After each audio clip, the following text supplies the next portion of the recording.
नमस्कार दोस्तों, हमारे यूट्यूब चैनल एग्जाम लर्नर में आपका स्वागत है। दोस्तों आज की इस वीडियो में हम लोग यूपीपीसीएससी एग्ज़ाम 2022 और ईएलटी ग्रेड एग्ज़ाम के लिए जीएस टॉप 20 का 7वां सीरीज हल करेंगे। इसके पहले 6 सीरीज हल कराया जा चुका है। जो लोग नहीं देखे हैं चैनल के प्ले लिस्ट में जाके आप वहां से सभी वीडियो को देख सकते हैं। तो वीडियो को आप लोग लाइक शेयर कर दीजिएगा। चैनल पर पहली बार आए हैं तो चैनल को सब्सक्राइब कर लीजिएगा, साथ में बेल आइकन को प्रेस कर लीजिएगा जिससे आने वाले अगले वीडियो का नोटिफिकेशन आपको पहले मिलता रहे। और पीडीएफ इसका हमारे टेलीग्राम चैनल पर मिल जाएगा। नीचे डिस्क्रिप्शन में टेलीग्राम का लिंक दे दिया गया है, वहाँ से ज्वाइन करके आप पीडीएफ भी डाउनलोड कर सकते हैं। तो आइए शुरू करते हैं। दोस्तों अकेडमी आपके लिए लेकर आया है मेगा सब्सक्रिप्शन ऑफर। यदि आप 1 साल का सब्सक्रिप्शन खरीदते हैं अकेडमी पे तो आपको 2 मंथ का फ्री सब्सक्रिप्शन दिया जा रहा है। ये ऑफ़र आपका 8 और 9 फरवरी 2022 के लिए ही वैलिड है। नीचे इसका डिस्क्रिप्शन में डिटेल दे दिया गया है, वहाँ से जाके आप चेक कर सकते हैं। और यदि आप 6 महीने का सब्सक्रिप्शन लेते हैं अकेडमी पे तो आपको 1 मंथ का एक्स्ट्रा फ्री सब्सक्रिप्शन जो है दिया जा रहा है। ये भी ऑफ़र आपका 8 और 9 फरवरी तक ही वैलिड है।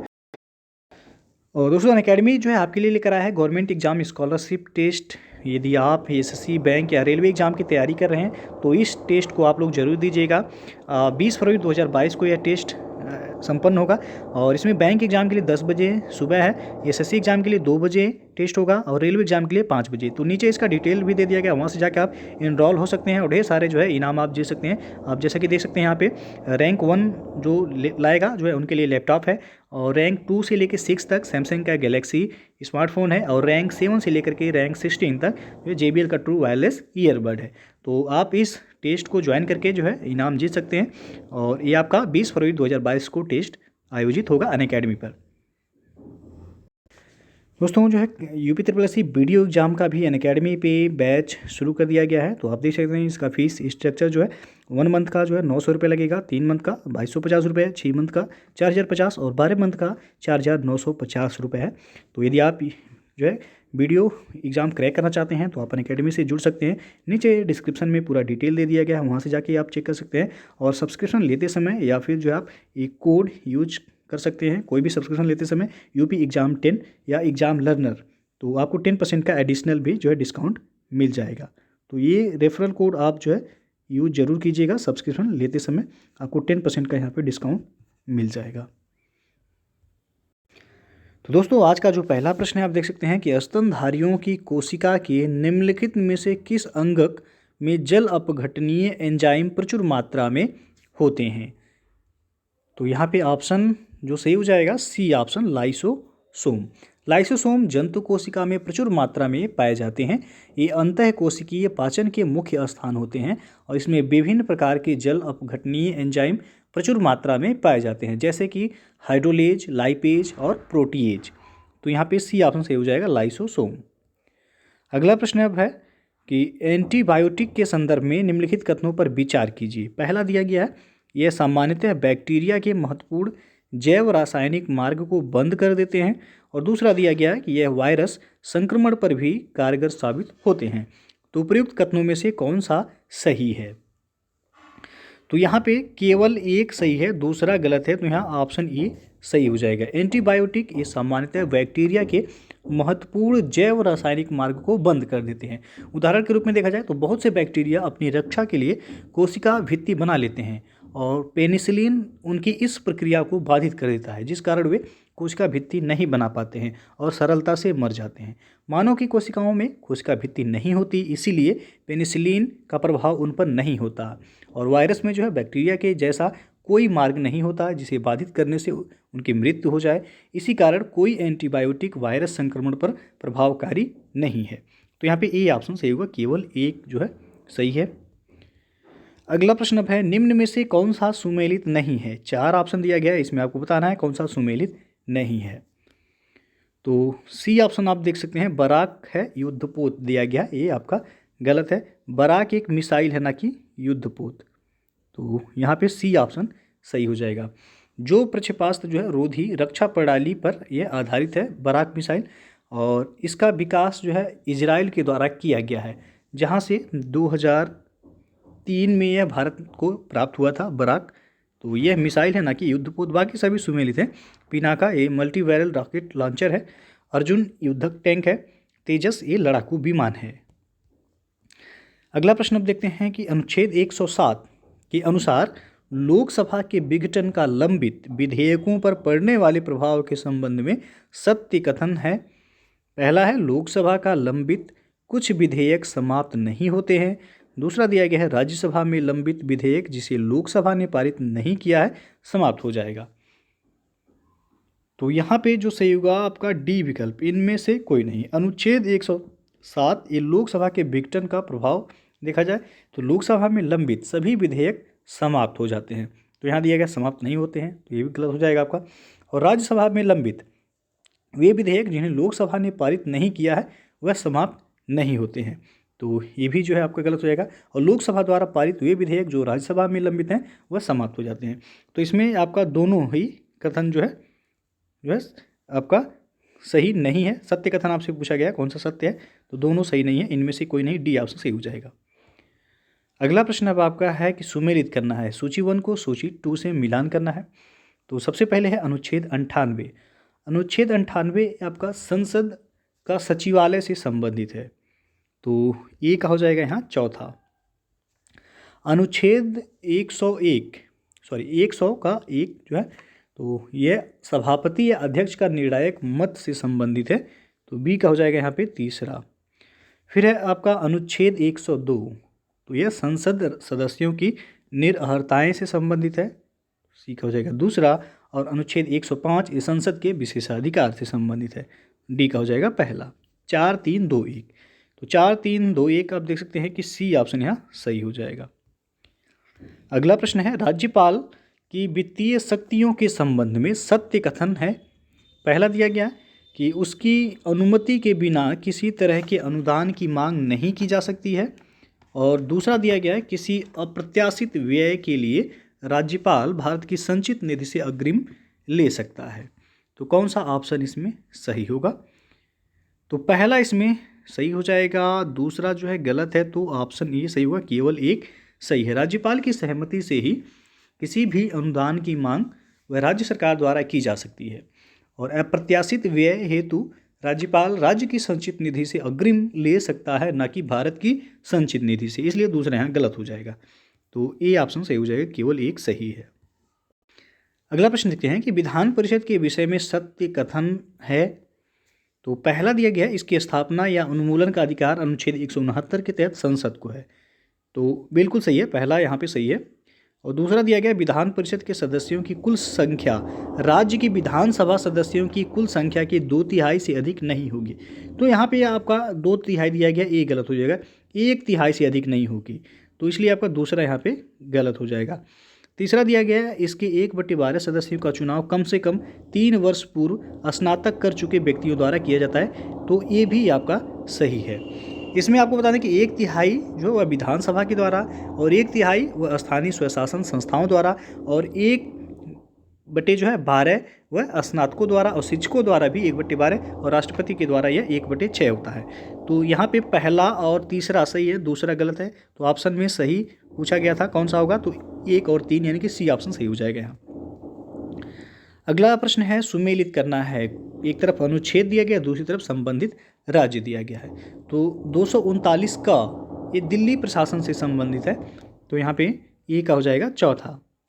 फिर है 239 ख, तो ये पुदुचेरी प्रशासन से संबंधित है, तो बी का हो जाएगा यहाँ पे तीसरा। और 371 घ, तो 371 घ का संबंध हो जाएगा आंध्र प्रदेश और तेलंगाना के संबंध में, विशेष उपबंध से ये संबंधित है, तो सी का हो जाएगा यहाँ पे दूसरा। और 371 का ये नागालैंड के संबंध में विशेष प्रावधान से संबंधित है, तो डी का हो जाएगा पहला। 4, 3, 2, 1, तो 4, 3, 2, 1 आप देख सकते हैं यहाँ पे कि बी विकल्प यहाँ सही है। अगला प्रश्न है निम्नलिखित में सत्य कथन है। पहला है इसमें लोकसभा में अविश्वास प्रस्ताव को स्वीकार करने का कारण बताना आवश्यक है। दूसरा है यदि निंदा प्रस्ताव लोकसभा में पारित हो जाए तो मंत्रिपरिषद को त्यागपत्र देना आवश्यक है। तो कूट से आपको बताना है कि कौन सा विकल्प यहाँ सही हो जाएगा। तो यहाँ पे आपका कोई भी ऑप्शन सही नहीं है, तो डी ऑप्शन यहाँ सही होगा, इनमें से कोई नहीं। अविश्वास प्रस्ताव को स्वीकार करने का कारण बताना आवश्यक नहीं है। यह पूरे मंत्रिपरिषद के विरुद्ध ही लाया जा सकता है। इसके पारित होने पर मंत्रिपरिषद को त्यागपत्र देना ही पड़ता है और निंदा प्रस्ताव को लोकसभा में स्वीकारने का कारण बताना आवश्यक है। यह किसी एक मंत्री या मंत्री समूह या पूरे मंत्रिमंडल या मंत्रिपरिषद के विरुद्ध लाया जा सकता है और इसके पारित होने पर त्यागपत्र देना आवश्यक नहीं है। तो दोनों ही कथन यहाँ पे सही नहीं है, तो डी ऑप्शन सही हो जाएगा, इनमें से कोई नहीं। आगे बढ़ते हैं। अब राज्य विधानसभा निम्नलिखित में से किनके निर्वाचन में भाग लेती है? पहला दिया गया भारत के राष्ट्रपति, दूसरा है उपराष्ट्रपति, तीसरा है राज्यसभा सदस्य और चौथा है राज्य विधान परिषद के सदस्य। तो यहाँ पे जो सही हो जाएगा भारत के राष्ट्रपति, फिर जो है राज्यसभा सदस्य और राज्य विधान परिषद के सदस्य। उपराष्ट्रपति नहीं होगा, तो बी ऑप्शन यहाँ पे सही हो जाएगा, 1, 3 और 4। राज्य विधानसभा सदस्य व राष्ट्रपति राज्यसभा के सदस्यों और विधान परिषद सदस्यों के चुनाव में भाग लेते हैं, जबकि उपराष्ट्रपति के चुनाव में लोकसभा व राज्यसभा के सदस्य ही भाग लेते हैं। तो बी ऑप्शन सही होगा यहाँ, 1, 3 और 4। अगला प्रश्न है, संविधान के भाग 21 में अनुच्छेद 371 से 371A तक कुछ राज्यों हेतु विशेष प्रावधान किए गए हैं। इनमें से कौन से राज्य संविधान के भाग 21 से संबंधित है? तो पहला है मणिपुर, दूसरा है तेलंगाना, तीसरा है मिजोरम, चौथा है गोवा, पांचवा त्रिपुरा, छठवां कर्नाटक और सातवां दिया गया मेघालय। तो कौन सा ऑप्शन इसमें सही होगा? तो इसमें जो है केवल आपका त्रिपुरा नहीं है, बाकी जो है सभी हैं। तो सी विकल्प यहाँ से हो जाएगा, 1, 2, 3, 4 और 6। संविधान के भाग 21 में जो है जो राज्यों हेतु विशेष प्रावधान है उनमें महाराष्ट्र है, गुजरात है, नागालैंड है, असम है, मणिपुर है, आंध्र प्रदेश है, तेलंगाना, सिक्किम, मिजोरम, अरुणाचल प्रदेश, गोवा और कर्नाटक है। त्रिपुरा इसमें नहीं है। तो ऑप्शन में जो है आपका 1, 2, 3, 4 और 6, यानी कि सी विकल्प सही होगा यहाँ। अगला जो प्रश्न है, निम्नलिखित पर विचार कीजिए। पहला दिया गया विदेश जाने का अधिकार, दूसरा है सड़क पर व्यापार करने का अधिकार, तीसरा है आश्रय का अधिकार, चौथा है निःशुल्क खाद्य सामग्री पाने का अधिकार। तो उपयुक्त में से अधिकार अनुच्छेद 21 के तहत प्रदत्त मूल अधिकारों में सम्मिलित है। तो मूल अधिकारों में पूछा गया इसमें से कौन सम्मिलित है? तो यहाँ पे जो है आप देख सकते हैं, विदेश जाने का अधिकार ये आपका मूल अधिकार में आ जाएगा, आश्रय का अधिकार भी आ जाएगा, निःशुल्क खाद्य सामग्री पाने का अधिकार भी आ जाएगा, सड़क पर व्यापार करने का अधिकार जो है ये आपका मौलिक अधिकार की श्रेणी में नहीं आएगा। तो 1, 3, 4 यानी कि आपका ऑप्शन सी यहाँ पे सही हो जाएगा। अगला जो प्रश्न है, निम्नलिखित पर विचार कीजिए। पहला है भाषण एवं अभिव्यक्ति की स्वतंत्रता, दूसरा है शोषण के विरुद्ध अधिकार, तीसरा है संपत्ति अर्जित करने का अधिकार, चौथा है संवैधानिक उपचारों का अधिकार। तो उपयुक्त में से कौन से अधिकार भारतीयों के साथ विदेशी नागरिकों को भी प्राप्त हैं? तो इसमें देखा जाए तो शोषण के विरुद्ध अधिकार और संवैधानिक उपचारों का अधिकार ये भारतीय नागरिकों के साथ साथ विदेशी नागरिकों को भी दिया गया है। तो 2 और 4 यानी कि डी विकल्प यहाँ पे सही हो जाएगा। अनुच्छेद 23 के तहत शोषण के विरुद्ध अधिकार और अनुच्छेद 32 के तहत संवैधानिक उपचारों का अधिकार ये भारतीयों के साथ विदेशी नागरिकों को भी दिए गए हैं, जबकि भाषण और अभिव्यक्ति की स्वतंत्रता तथा संपत्ति अर्जन करने का केवल वह भारतीय नागरिकों को ही प्राप्त है, विदेशी नागरिकों को यह प्राप्त नहीं है। तो 2 और 4 इसमें सही होगा, डी विकल्प। अगला प्रश्न अब है, निम्नलिखित में कौन सा नीति निदेशक तत्व गांधीवादी नीति निदेशक तत्व नहीं कहा जाता है? तो है अंतर्राष्ट्रीय शांति और सुरक्षा की अभिवृद्धि। डी विकल्प यहाँ पे सही हो जाएगा। अंतर्राष्ट्रीय शांति और सुरक्षा की अभिवृद्धि एक गांधीवादी नीति निर्देशक तत्व नहीं है, यह उदार नीति निर्देशक तत्वों की श्रेणी में आता है। तो डी ऑप्शन यहाँ पे सही हो जाएगा। अगला प्रश्न है, निम्नलिखित में कौन सा कथन मूल कर्तव्यों के बारे में सही नहीं है? तो यहाँ पे बी विकल्प जो दिया गया कि इन्हें 44वें संविधान संशोधन के माध्यम से जोड़ा गया, गलत है आपका। मूल कर्तव्यों को 42वें संविधान संशोधन अधिनियम 1976 में जोड़ा गया था। किसकी अनुशंसा पर पूछा जाता है? तो सरदार स्वर्ण सिंह समिति की अनुशंसा पर यह जोड़ा गया था। तो इसमें बी ऑप्शन जो है गलत है, बाकी सभी सही हैं कि इन्हें स्वर्ण सिंह समिति की संस्तुति पर संविधान में जोड़ा गया था और इनका स्रोत सोवियत संघ का संविधान है यानी कि यदि पूछे मूल कर्तव्य कहाँ से लिए गए हैं तो सोवियत संघ से लिया गया है और इसे संविधान के भाग 4 क में रखा गया है। बाकी सभी सही हैं, बी ऑप्शन सही नहीं है। अगला प्रश्न है निम्नलिखित में सुमेलित नहीं है कौन सा? तो इसमें बी विकल्प जो दिया गया अनुच्छेद 56 राष्ट्रपति के निर्वाचन की रीति, तो ये आपका सुमेलित नहीं है।